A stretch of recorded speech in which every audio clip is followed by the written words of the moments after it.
السلام علیکم ناظرین، میں آپ کا میزبان بلال شیخ آپ کی خدمت میں حاضر ہوں، اور آج ہمارے ساتھ جو شخصیت بطور مہمان موجود ہے ہمیں کسی تعارف کی محتاج نہیں، ہمارے لیے فخر ہے پاکستان کے لیے یہ GF-17 تھنڈر کے حوالے سے اور پاکستان کی ڈیفنس لائن کے حوالے سے کسی تعارف کے محتاج نہیں، ایئر مارشل شاہد لطیف صاحب کا بہت بہت شکریہ، آپ کی طبیعت کچھ ناساز ہے اور آپ نے ہمیں وقت دیا۔ سر میں مختصر آپ سے سوال یہ پوچھوں گا کہ آپ یہ بتائیے کہ 1 سال پہلے میں نے آپ کو ایک انٹرویو سنا کسی چینل پہ، آپ نے کہا تھا کہ حکومت جو عمران خان کی حکومت جو ہے آپ اس کی 1 سال آپ نے تائید کی ہے، اس کو سپورٹ کیا ہے، لیکن اب آپ تھوڑا سا کچھ مایوسی آپ کے لہجے میں جھلک رہی تھی۔ ابھی کیا صورتحال ہے؟ اب 2 سال ہو چکے ہیں، آپ مطمئن ہیں حکومتی کارکردگی سے، اور what is the way forward for us? دیکھیں، جو آپ نے میرا انٹرویو سنا تھا، میں آج بھی اس سے سٹینڈ بائی کرتا ہوں کہ بالکل یہ جو نئی حکومت ہے پاکستان میں، تبدیلی کے لحاظ سے یہ حکومت تھی تو تبدیلی کی ضرورت ہمیں ہے، اس میں تو کوئی دو رائے نہیں، اور جس تبدیلی کی توقعات تھیں اس طرح تبدیلی نہیں ہوئی۔ ایک طرح سے اس حکومت کا یہ کہنا بجا ہے کہ اتنے سالوں کی بلکہ دہائیوں کی خراب کی ہوئی چیزیں یکدم تو درست نہیں ہوتی، مگر عام طور پہ ایک اچھا لیڈر جو ہوتا ہے ایسے حالات میں، جب حالات اتنے بگڑ چکے ہوں کہ لوگوں کا رہنا محال ہو چکا ہو، وہ پھر 2 پالیسیز سائیڈ بائی سائیڈ لے کر چلتا ہے۔ ایک کو آپ کہتے ہیں شارٹ ٹرم پالیسی، ایک کو آپ کہتے ہیں لانگ ٹرم پالیسی، کیونکہ جن لوگوں نے نقصان اٹھایا ہے یا جو بوکھلاہٹ کے عالم میں ہیں، کیونکہ لوگوں کے ساتھ تو ظلم و تشدد ہوتا رہا نا، کوئی بھی محکمہ لے لیں، دہشت گردی لے لیں، کرپشن لے لیں، ہر طرح سے ہر محکمہ جو ہے اس کا ستیہ ناش ہو چکا ہے۔ تو ان حالات میں لوگوں کو ریلیف تو چاہیے۔ اس مہنگائی میں ایک عام آدمی کا رہنا محال ہو چکا ہے، اس کو ریلیف چاہیے۔ اس کے ساتھ ساتھ آپ اگر ٹیکسز بڑھا دیں اور اس آدمی کو ریلیف دینے کی بجائے مزید اس کی کمر توڑیں تو پھر آپ میں لیڈرشپ کہاں ہے؟ یہ ایک ٹیم ورک ہے جو کہ ایک اچھے لیڈر کو، جس کی ضرورت پاکستان کو ہے، وہ ہونا چاہیے تھا۔ ایسے نہیں ہوا، کیونکہ ہم دیکھ رہے ہیں کہ لانگ ٹرم، میں سمجھتا ہوں کہ اکانومی کو ٹھیک ہونے میں وقت لگے گا۔ میں یہ بھی سمجھتا ہوں کہ دہشت گردی بھی اور کرپشن بھی یکدم ختم نہیں ہو جاتی۔ دہشت گردی کیونکہ ہماری ڈیفنس فورسز نے اس میں اپنا ہاتھ ڈالا، انہوں نے پلان کے مطابق تقریباً ختم کی ہے، یا کم از کم اس حد تک گرا دی کہ وہ ہمارے لیے ایک بہت بڑا مسئلہ اس وقت نہیں ہے۔ تو یہی کام ہماری حکومت کو چاہیے نا، کہ باقی جگہوں پہ بھی اس طرح کا کام کریں کہ لوگوں کو ریلیف ملے۔ وہ نہیں ملی، لہٰذا وہ جو آپ نے سوال کیا کہ اب ہمیں کیا کرنا چاہیے، یہی باتیں جس کا میں کہہ رہا ہوں کہ اس کا جواب منفی میں ہے، اس کو مثبت میں بدلنا ہے۔ لیکن آپ اس بات کو تسلیم کرتے ہیں کہ لوگوں کی اس ٹائم اگر جمہوریت کے حوالے سے، کسی جمہوری حکومت کے حوالے سے کوئی امید ہے تو وہ صرف عمران خان ہی تھے یا ہیں؟ اگر آپ سمجھتے ہیں بالکل تھے اور ہیں، آج بھی کوئی نئی امید آپ کے سامنے نہیں آئی، اور یہ بات واضح ہے کہ ایک دیانتدار آدمی ہے، ویل میننگ آدمی ہے، پاکستان کے اچھے کا انہوں نے سوچا ہوا ہے، مگر کرنے کا طریقہ جو ہے اس میں گڑبڑ ہے۔ سر، عمران خان صاحب کے دور کے حوالے سے میں ایک مختصر اور سوال پوچھوں گا کہ کشمیر کا پاکستان کی شہرت کہتے رہے، کشمیر ہے ڈیفینیٹلی، لیکن ابھی انڈیا نے جو اپنے قانون سازی کی وہاں پر اس کی ایک حیثیت کشمیر کی جو تھی UN کی قراردادوں کے مطابق وہ ختم کرنے کی کوشش اس نے کی۔ اس حوالے سے پاکستان کی جو خارجہ پالیسی جو ہے، اگرچہ میکرو لیول پہ تو اس پہ بڑی تعریف ہوتی رہی، لیکن اس ایشو پہ تنقید کی جاتی رہی موجودہ حکومت پہ۔ ابھی آپ سمجھتے ہیں کہ جو لداخ کے حوالے سے جو چین کا جو معاملہ چل رہے ہیں بھارت سے، اور بھارت بہت زیادہ پریشر میں ہے، بلکہ پٹائی بھی ہوئی ہے ان کے فوجیوں کی، تو پاکستان کو اس موقع سے فائدہ اٹھانا چاہیے اور کشمیر کے حوالے سے موقف کو اپنے سخت کرنا چاہیے؟ میں سمجھتا ہوں کہ پاکستان کے لیے یہ ایک سنہری موقع ہے۔ یہ بالکل اسی طرح ہے کہ 1962 میں جب جب چین کی بھارت کے ساتھ جنگ چھڑی تو اس وقت بھی انہوں نے کہا تھا پاکستان سے کہ یہ آپ کے لیے موقع ہے، آپ کشمیر کے معاملے میں آگے بڑھیں۔ پاکستان نے وہ موقع سے فائدہ نہیں اٹھایا۔ بین ہی اس وقت بھی چین ایسی پوزیشن پہ کھڑا ہے کیونکہ کشمیر اور لداخ کے معاملات جو ہیں وہ آپس میں جڑ گئے ہیں۔ لداخ کو بھی انہوں نے اسی طرح یونین کا حصہ ڈکلیئر کرنے کی کوشش کی ہے، جس پر کشمیر نے بڑی زور سے ایک منہ پہ ان کے تماچا مارا ہے کہ ایسے نہیں ہونے دیں گے. دیکھیں جو چین ہے وہ تو ایک سپر پاور بننے جا رہا ہے اور بھارت کی کیا حیثیت ہے؟ کچھ بھی نہیں. دونوں کا کوئی موازنہ ہی نہیں.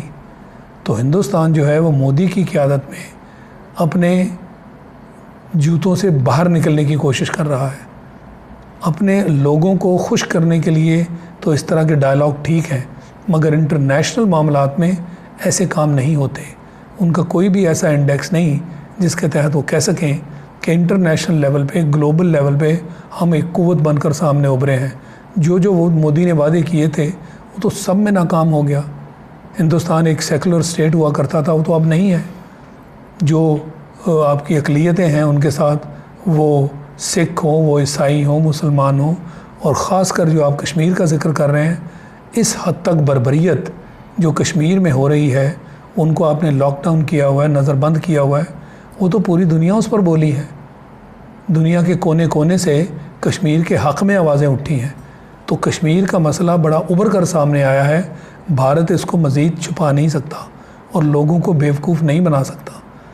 لیکن سر بھارت جو ہے ابھی تو وہ محبت کی پینگیں دوبارہ بڑھا رہا ہے رشیا کی جانب، اور رشیا سے بڑھا رہا ہے دوبارہ پینگیں، اور 30-35 شاید جہاز اس نے مزید آرڈر کر دیے. اور وہ تو کہتا ہے ہمارا پاکستان سے مقابلے کوئی نہیں، ہمارا مقابلہ چین سے ہے. حالانکہ ٹھیک ٹھاک آپ کے سامنے جو ان کی پٹائی کس بری طریقے سے ہوئی، ڈنڈوں سے ان کو مارا.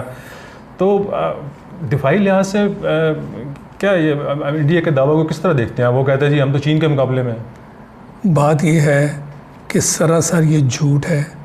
سراسر لوگوں کے سامنے ایک پروپیگنڈا ہے. اپنے لوگوں کو جو ان پڑھ ہیں وہاں ایک سیاسی اعتبار سے تو ان کو بیوقوف بنایا جا سکتا ہے، مگر دنیا کی نظروں میں ایسا نہیں ہے. یہ ایک جہاز رفال لے لینا اور کہنا جی گیم چینجر ہو گیا ہے، ایسا نہیں ہوتا. F-16 کے انیشل حصے میں شامل تھا، جو 6 پائلٹس امریکہ گئے تھے ٹریننگ کے لیے. اس کے بعد ہم نے اپنے پائلٹس کو ٹرین کیا. سال لگے اس جہاز کو پاکستان کے سسٹم میں انٹیگریٹ کرتے ہوئے. یہی بات آج JF-17 کے ساتھ ہو رہی ہے. ہم اس کو انٹیگریٹ کر رہے ہیں اور یہ بڑا مشکل کام ہوتا ہے اس کو آپریشنلائز کرنا. تو یہ باتیں وہی میں کہہ رہا ہوں کہ سراسر جھوٹ ہے اور لوگوں کو رستے سے ہٹانے والی بات ہے. اور لوگوں کے سامنے ایسے ڈائلاگ سیاسی بولنے کہ جیسے آپ اپنے ووٹ لینے کی خاطر ایک ووٹ بینک بڑھاتے ہیں تو لوگوں کی ہمدردی حاصل کرتے ہیں. ہندوستان میں یہ ہو رہا ہے، مگر ایکچول جو حقیقت ہے اس میں اس کا کوئی تعلق نہیں ہے. یہ تو بڑا عرصہ لگے گا جہاز خریدنے میں، پھر ان کو سیٹل کرنے میں، پھر تیاری ان کی پائلٹس کی، پورے سسٹم کی، باقی سسٹم کے ساتھ انٹیگریشن ہے.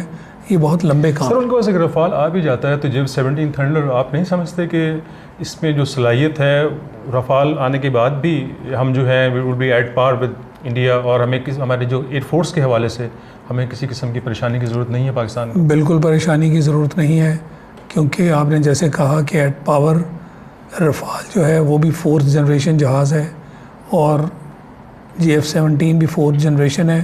بلکہ JF-17 کو ایک تھوڑی سی ایج ہے. ہم نے جو بلاک 3 بنایا ہے اب وہ 4.5 بلکہ 5th جنریشن کے قریب اس کو ہم کہہ سکتے ہیں.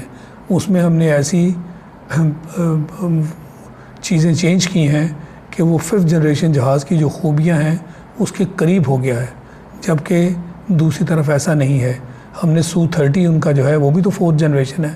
اس کو رشین ہم نے 27 فروری میں دنیا کو یہ نہیں دکھا دیا تھا کہ ہم ایسے جہازوں کا اور ایسی ایئر فورس کا پوری طرح مقابلہ کرنے کے لیے تیار ہیں. 4th جنریشن جہاز وہ کوئی بھی لے آئے، تو یہ جہاز کوئی نئے نہیں ہیں. جو 27 فروری کا سر جو واقعہ آپ نے یاد دلا دیا، پاکستان ایک دنیا میں جس طرح ترقی کر رہی ہے اور ایویونکس میں اور ٹیکنالوجی جس طرح آگے بڑھ رہی ہے، لوگوں کا یہ کہنا ہے کہ شاید اب جو کنونشنل جو وار ہے اس کا دور ختم ہو چکا ہے. تو ابھی بھی آپ سمجھتے ہیں کہ اس نے یہ سچ ثابت نہیں کیا کہ جنگ میں پاکستان نے جس طرح ابھی لندن کو مار گرایا جہاز اس کا، کہ ابھی بھی جنگیں جو ہیں وہ جذبے سے جیتی جاتی ہیں؟ اس میں کوئی دو رائے نہیں. اور غلط فہمی ہندوستان میں، بلکہ غلط فہمی پیدا کرنے کی کوشش کی جا رہی ہے کہ اسلحہ آ جائے گا اور ہمارے پاس اکوپمنٹ آ جائے گی تو ہم پاکستان سے اوپر چلے جائیں گے، گیم چینجر ہو جائے گا. ایسے نہیں ہوتا. آپ 1965 سے لے لیں, اس وقت بھی ہم سے 3 گنا زیادہ تھے نا. بلکہ آپ بہت پیچھے چلے جائیں, جنگ بدر میں مسلمان کتنے تھے اور ہندو کتنے تھے, جو کافر ہیں وہ کتنے تھے, 3 گنا زیادہ تھے وہ بھی. تو ہم نے 65 میں دنیا کو یاد دلا دیا کہ جنگیں جو ہیں وہ صرف اسلحے سے اور تعداد سے, مقدار سے نہیں لڑی جاتی. اس کے پیچھے جذبہ جہاد اور جذبہ وطن, جس کو آپ اپنے وطن سے محب وطن کی بات کر سکتے ہیں, یہ چیزیں ہوتی ہیں. اور اس میں کوئی دو رائے نہیں کہ ہمارے دل میں اپنے وطن سے پیار ہے, محبت ہے. ہم اس کی خاطر کچھ بھی جان ہتھیلی پر رکھ کر میدان میں نکل آتے ہیں. سر مجھے یقین ہے اور پوری قوم کو یقین ہے کہ آپ جیسے جب تک لوگ ہمارے ساتھ کھڑے ہیں, ہمارے پیچھے کھڑے ہیں, تو ہمیں کسی فکر کی ضرورت نہیں ہے. ایک میں آپ سے سوال پوچھنا چاہ رہا تھا, آپ نے 5th جنریشن جہاز کی بات کی. سر 5th جنریشن کا جو میں سمجھ پایا ہوں, یہ کہا ہے کہ یہ ایک ایسا جہاز ہے جو غالباً ریڈار میں نظر نہیں آتا. 1989 میں میرا خیال اسٹیلتھ طیارہ امریکہ کا پہلا جو ہے وہ منظر عام پہ آیا تھا. تو اس میں ایسی کون سی چیز ہے 5th جنریشن میں جو ان اسٹیلتھ طیاروں میں نہیں تھی؟ سر نہیں, اسٹیلتھ تو ایک فیکٹر ہے نا سر, اس جہاز کے اور بہت سارے فیکٹر ہیں. میں اب ٹیکنیکل سائڈ پہ نہیں جانا چاہتا, وہ پھر ساری ڈسکشن ٹیکنیکل ہو جاتی ہے. جیسے F-16 آیا تھا تو سارے جہازوں سے علیحدہ تھا, اسی طرح جو 5th جنریشن ہے وہ 4th جنریشن سے علیحدہ ایک چیز ہے. بالکل آپ نے جیسے اسٹیلتھ کی بات کی, اسٹیلتھ میں بھی اسٹیلتھ پینٹس بھی ہیں, اسٹیلتھ کوٹنگ ہے. اب یہ جو جہازوں کا بنانا ہے, اس کی شیپ جو ہے وہ ساری اسٹیلتھ کی گئی ہے کہ اس کو بنایا ہی اس سلسلے سے جائے کہ وہ ریڈار پہ پک نہ ہو. تو نئے آپ نے جہازوں کے ڈیزائن دیکھے ہوں گے, عجیب عجیب ڈیزائن ہے, وہ سارے کا سارا اسٹیلتھ ہے. وہ اس کا مقصد ڈیزائن کا یہی ہے کہ کم سے کم ریڈار ریفلیکشن ہو اور جہاز ریڈار کی پکڑ میں نہ آئے. تو اس کے ساتھ پھر آپ اگر دیکھیں تو پھر اس کا وہ اسلحہ ہے اور اس کے ویپنز, اس کے ساتھ ساتھ اس کی ایویونکس, ساری کی ساری چیزیں جو ہیں وہ بالکل 4th جنریشن جہازوں سے بہت اوپر جمپ لے کے چلی گئی ہیں. تو اس لیے 5th جنریشن کو ایک کلیئر کٹ ایج حاصل ہے 4th جنریشن پر. میزائل ٹیکنالوجی میں تو ہم لوگ ماشاءاللہ پہلے ہی بھارت سے بہت آگے ہیں, خاص کر ہماری جو نیوکلیئر ٹیکنالوجی ہے. دیکھیں میزائل ٹیکنالوجی بھی ایسے ہے کہ یہ ایویونکس کا حصہ ہے کہ آپ کا اگر ریڈار اچھا ہوگا تو وہ دور پک کرے گا جہاز کو. اسی کے ساتھ ایسا میسائل ہونا چاہیے جو کہ جس رینج پہ ریڈار نے پک کیا ہے اسی رینج پہ آپ وہ میسائل بھی لانچ کر سکیں. اگر ریڈار نے پک کر لیا اور آپ کے پاس ویپنز یعنی میسائل اس سے کم رینج کا ہوا تو پھر تو آپ کو انتظار کرنا پڑے گا, آپ کی ایڈوانٹیج ختم ہو جائے گی. آپ کو یہ بات سن کر خوشی ہوگی کہ اب جو ہم نے بلاک 3 JF-17 بنایا ہے اس کا میسائل اور ریڈار دونوں رفال سے بہتر ہے, یعنی بہتر ہیں. ہم اس کو یعنی پک کریں گے کوئی تقریباً آپ یوں سمجھ لیں کہ 60 میل کے قریب ریڈار اور میسائل جو ہیں وہ جانے کے قابل ہیں, جبکہ ادھر جو آپ بات کرتے ہیں تو وہ 60 کلومیٹر کی بات کرتے ہیں. اس لیے یہ رفال سے بھی بلاک 3 خاص کر جو آپ کا جہاز ہے وہ آگے ہے تو 4th جنریشن, مگر میں بار بار کہہ رہا ہوں کہ اس کو 4.5 جنریشن سمجھ لیں, کیونکہ کوئی اور نیا نام تو ابھی نہیں دیا گیا, پر یہ 5th کے قریب ہے کمپیئر ٹو 4th. بڑی آپ نے یہ تو خوشخبری کی ایک ہمیں سنائی ہے قسم کی میزائل ٹیکنالوجی کے حوالے سے.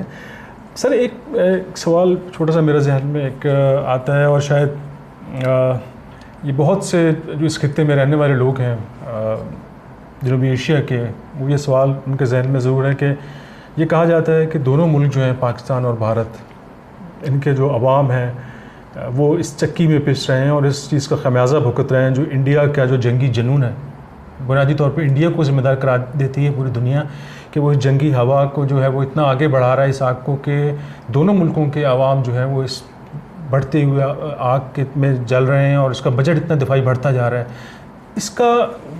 اس کا آپ سمجھتے ہیں کیا حل ہے, اس کا کیا کس طریقے سے دونوں ملکوں کے عوام جو ہیں وہ ان کو سکون مل سکتا ہے؟ میں سمجھتا ہوں کہ جنگی جنون بالکل بھارت پیدا کر رہا ہے اور کرتا رہا ہے, اور اپنے ملک میں ووٹ لینے کے لیے ان کے لیڈران کے پاس یہ سب سے بڑا نعرہ ہے کہ پاکستان کے خلاف بات کرو اور جنگ کی بات کرو. یہ بالکل سچ ہے.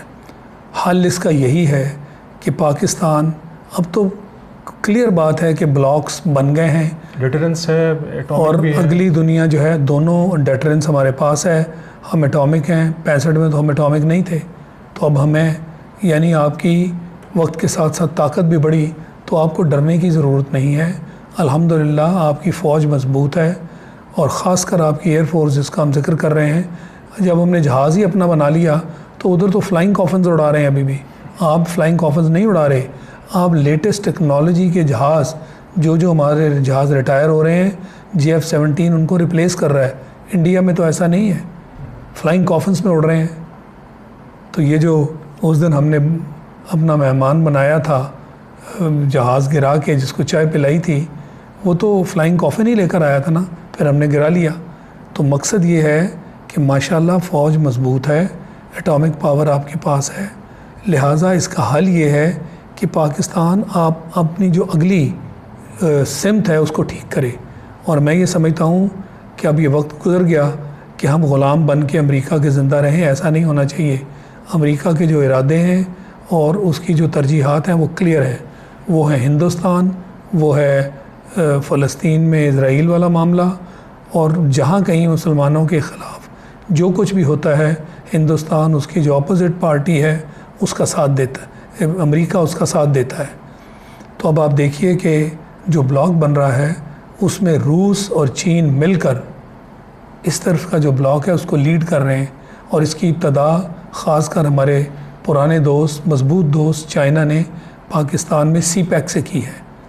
اب یہ سی پیک ایک ایسی چیز ہے جو کہ اب آپ دیکھیے کہ اس نے اسی کا جو اثر ہے وہ ایران پر بھی لے آیا ہے. چابہار اور زیدان, وہ جو ریلوے لائن بن رہی تھی جس میں ہندوستان شریک ہوا تھا تاکہ وہ اس روٹ کے ذریعے سینٹرل ایشیا میں گھس جائے, اسے چین نے نکلوا دیا ہے, ایران سے کہہ کر نکلوا دیا ہے. اب ہندوستان اس ریلوے لائن کا حصہ نہیں ہے, تو اس کا مطلب ہے کہ اس کو ہم نے بلاک کر دیا.